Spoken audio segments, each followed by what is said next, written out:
শুভ নববর্ষ। সবাইকে জানাই আমার তরফ থেকে শুভ নববর্ষের অনেক অনেক প্রীতি, শুভেচ্ছা ও ভালোবাসা। তাহলে চলো আজকে আমার রান্নাঘরে কি আছে নববর্ষের জন্য সেটা তোমাদের সাথে শেয়ার করি।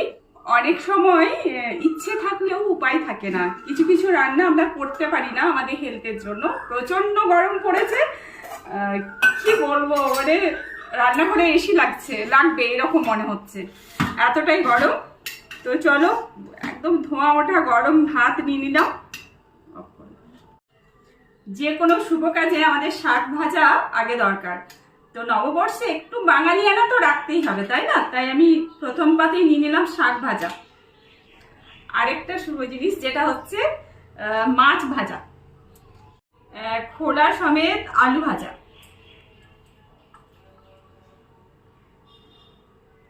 আর একটু সবজি বানিয়েছি ঢেঁড়স আর বরবটি দিয়ে।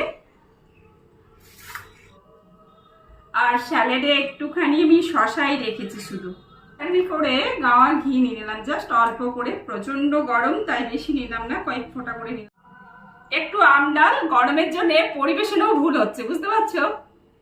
সবকিছু প্লেটে মানে বসানোর জায়গা নেই, তাই সাইডে দিলাম একটু করে মাছের কারি বানিয়েছি।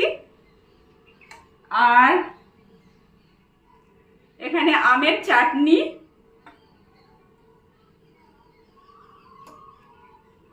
আর মিষ্টি দই। লাস্ট পাতে তো একটু চাটনির সাথে পাঁপড় লাগে, তাই না?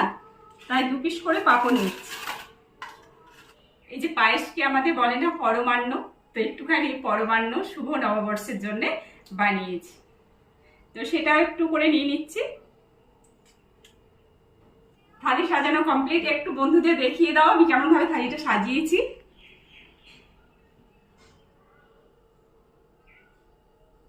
দেখো কেমন দেখাচ্ছে। এদিক থালি সাজাতে সাজাতে দেখতে পাচ্ছ যে আমি কতটা ঘেমেছি। তো চলো খাওয়া শুরু করি, তোমরা তাদের খেয়ে নাও।